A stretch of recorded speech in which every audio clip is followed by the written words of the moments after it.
Shalom, Assalamualaikum warahmatullahi wabarakatuh. Perkenalkan, nama saya Yohanes Walopka, nomor BP 1610519001, jurusan Ilmu Ekonomi, Fakultas Ekonomi Universitas Andalas.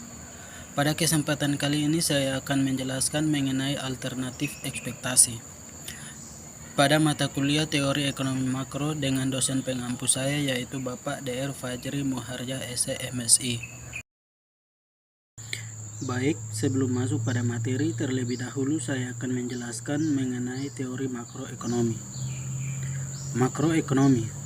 Makroekonomi merupakan bagian dari ilmu yang mengkhususkan mempelajari mekanisme bekerjanya perekonomian sebagai suatu keseluruhan. Hubungan-hubungan yang dipelajari dalam ilmu ekonomi makro pada pokoknya ialah hubungan-hubungan antar variabel ekonomi agregatif. Namun di sisi lain, menurut para ahli, Roundbush, R. Fisher, S. dan Starks menyebutkan bahwa makroekonomi adalah cabang ilmu ekonomi yang berurusan dengan berbagai masalah makroekonomi yang penting, major macroeconomic issue, dan sekaligus merupakan persoalan yang dihadapi dalam kehidupan sehari-hari. Ekonomi makro adalah ilmu ekonomi yang mempelajari kehidupan sehari-hari yang berkaitan ekonomi secara menyeluruh. Pembahasan di dalam makroekonomi bukan lagi bagian-bagian dalam suatu perekonomian atau hanya perusahaan saja, namun sudah mempelajari variabel-variabel ekonomi secara agregat atau menyeluruh dalam perekonomian. Dalam perekonomian tersebut antara lain pendapatan nasional, kesempatan kerja dan atau pengangguran, jumlah uang beredar, laju inflasi, pertumbuhan ekonomi maupun neraca pembayaran internasional. Baik, selanjutnya masuk pada materi, yaitu materi mengenai alternatif ekspektasi. Terlebih dahulu saya menjelaskan apa itu ekspektasi. Ekspektasi adalah harapan yang dibebankan terhadap sesuatu yang dianggap akan memberikan dampak yang baik atau lebih baik.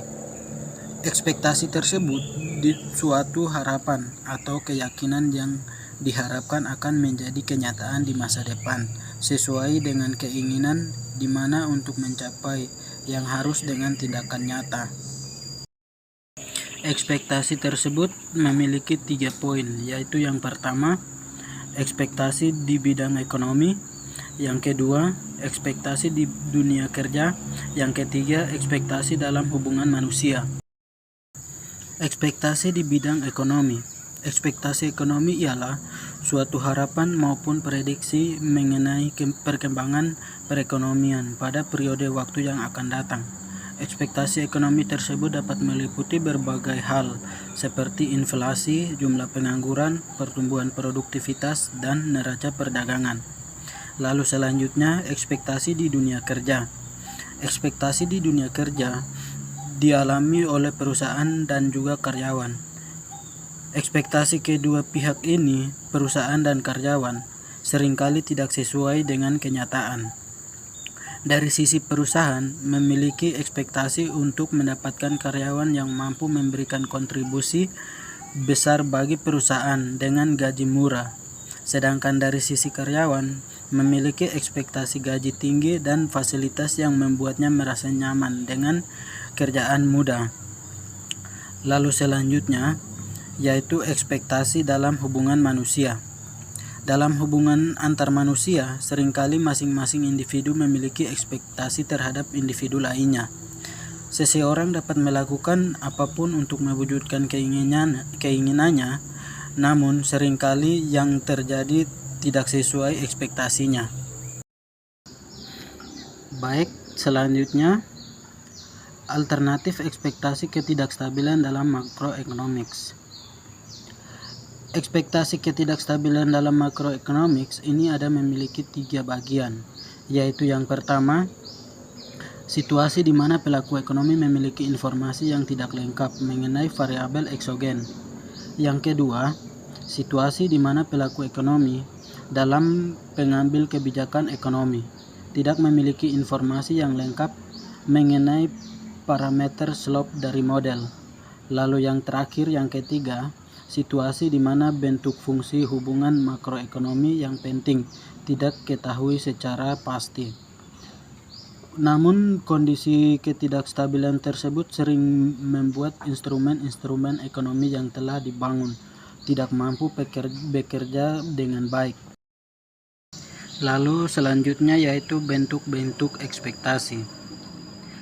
Bentuk-bentuk ekspektasi ini ada 4, yaitu yang pertama rasional ekspektasi, yang kedua adaptif ekspektasi, yang ketiga statik ekspektasi, yang keempat perfect forex. Dari sisi ekspektasi rasional, ekspektasi rasional merupakan bagian dari aliran pemikiran neoklasik karena asumsi-asumsi yang dibangun hampir sama dengan aliran pemikiran ini. Namun, ada juga yang menggolongkan ekspektasi rasional dalam aliran pemikiran ekstrim. Menurut para ahli, Michael Carter pada tahun 1994, ekspektasi rasional adalah upaya meramal secara esensial masa depan variabel-variabel ekonomi untuk membentuk atau membuat kebijakan secara tepat. Dalam prediksi variabel-variabel yang relevan namun penuh dengan ketidakpastian harus diperhitungkan secara cermat. Ekspektasi rasional tersebut pada mulanya diperkenalkan oleh John Moore pada tahun 1961 melalui paper klasiknya yang berjudul Rational Expectation Hypothesis.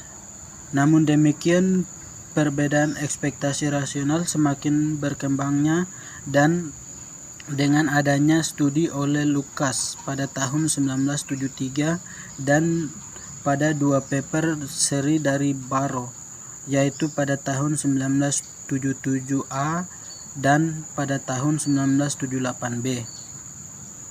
Rational expectation rate pada tahun 70-an dan 80-an, kebijakan-kebijakan ekonomi yang sesuai dengan ajaran Keynes telah gagal total dalam menghadapi masalah-masalah ekonomi.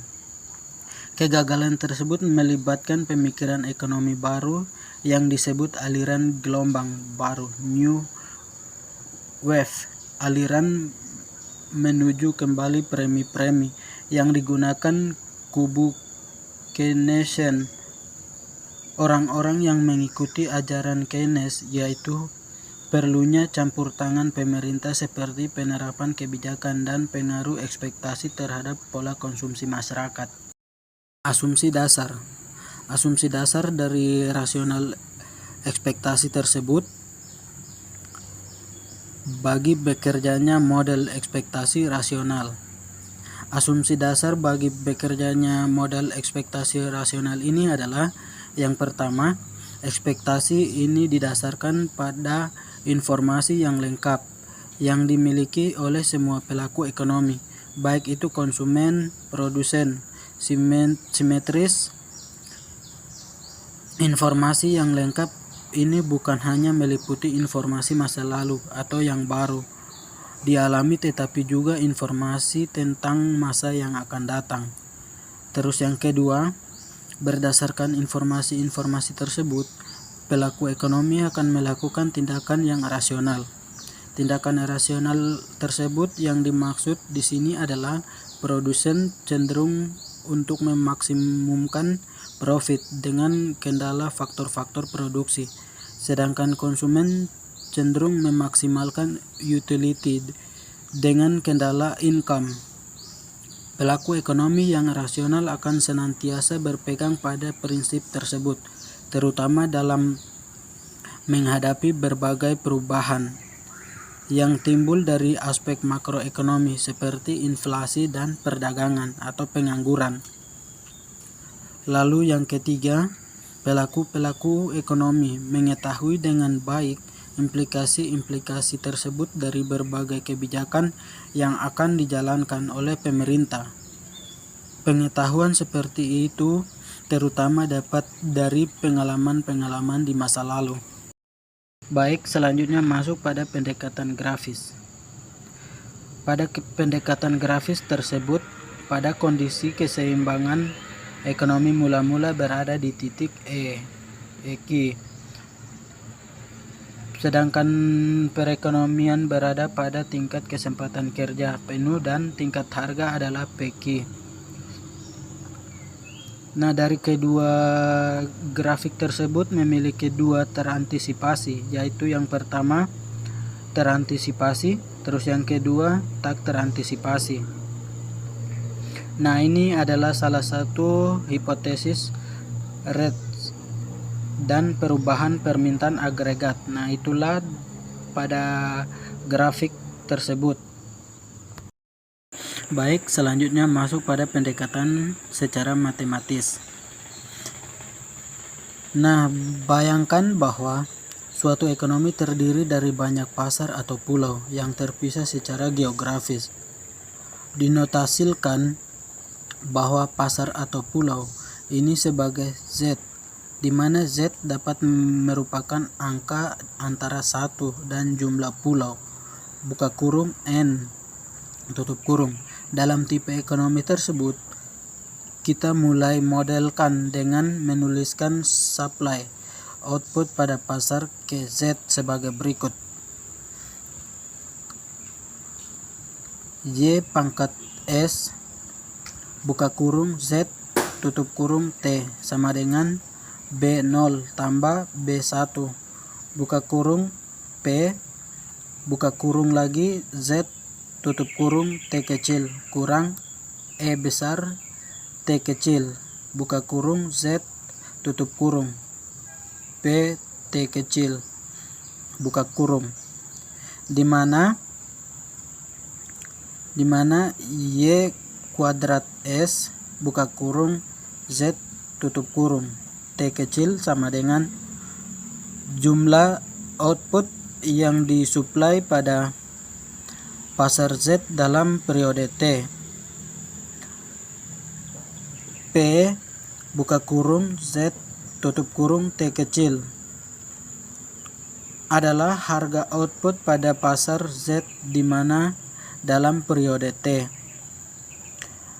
E besar T kecil, buka kurung Z, tutup kurung P T kecil, adalah harapan yang dibentuk pada pasar Z di harga rata-rata output dalam periode T.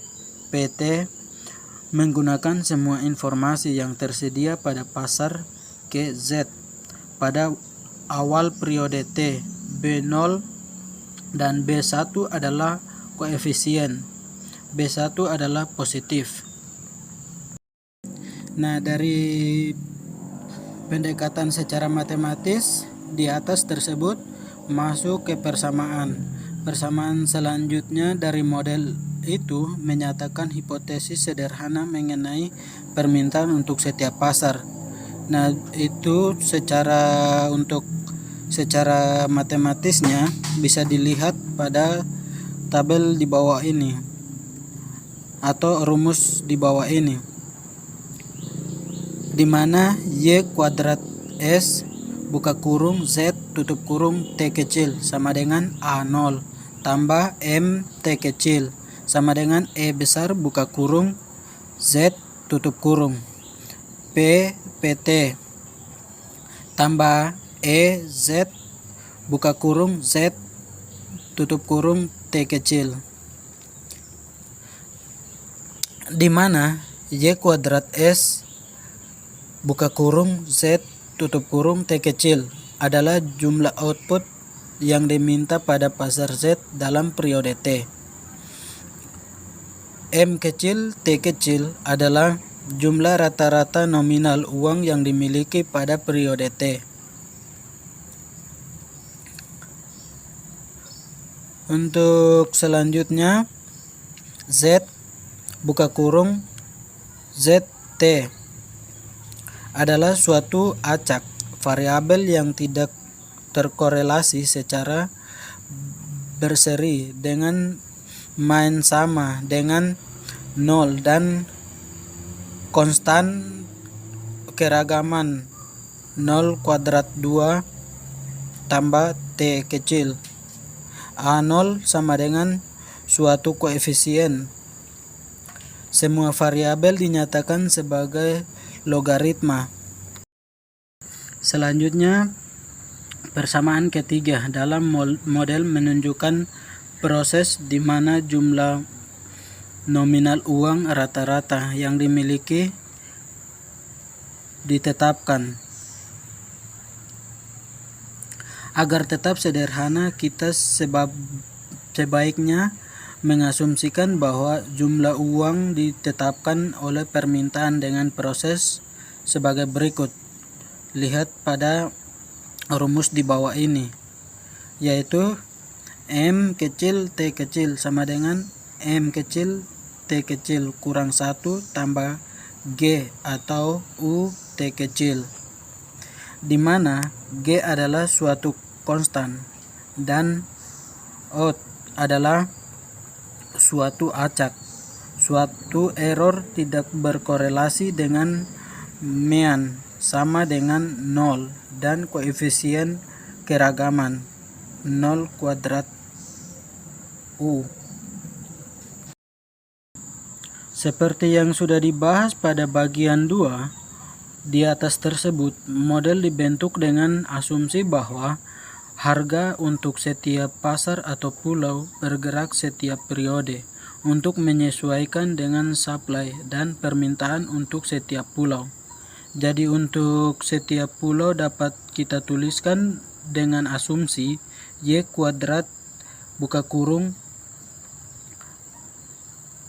Y kuadrat S buka kurung Z buka kurung tutup kurung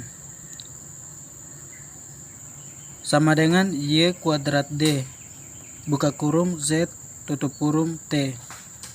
Dengan mengkombinasikan persamaan 1 ke persamaan 4 tersebut dan menyelesaikan keseimbangan harga pada pasar KZ akan menghasilkan P buka kurung Z tutup kurung T kecil sama dengan 1 per B1 buka kurung A0 kurang B0 tutup kurung tambah M besar T kecil min 1 tambah G tambah buka kurung B1 min 1 tutup kurung E besar T kecil buka kurung Z tutup kurung P besar T kecil tambah U T kecil tambah E buka kurung Z tutup kurung T kecil. Lalu yang kedua, ekspektasi adaptif. Ekspektasi adaptif adalah situasi di mana individu mengubah pemikiran atau perkiraan variabel yang bersangkutan untuk menyesuaikan dengan level saat ini. Ekspektasi adaptif adalah sebuah teori tentang bagaimana orang membentuk pandangan mereka tentang masa depan yang mengasumsikan mereka melakukannya dengan menggunakan tren masa lalu dan kesalahan dalam prediksi mereka sendiri sebelumnya, kontras dengan ekspektasi rasional. Lalu yang ketiga, statik ekspektasi. Statik ekspektasi merupakan model yang paling sederhana, di mana pelaku ekonomi akan memberekspektasi tentang variabel ekonomi di masa depan, sama persisnya dengan apa yang terjadi pada masa lalu. Misalnya tingkat inflasi Indonesia pada tahun 2013 YoY adalah 7%, maka masyarakat berekspektasi bahwa inflasi di tahun 2014 adalah sama 7%. Pelaku ekonomi diasumsikan tidak rasional dengan sesuai melakukan kesalahan yang sistematis.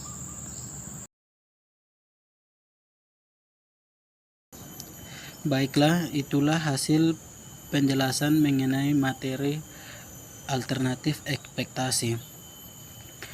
Sekian dari saya, terima kasih.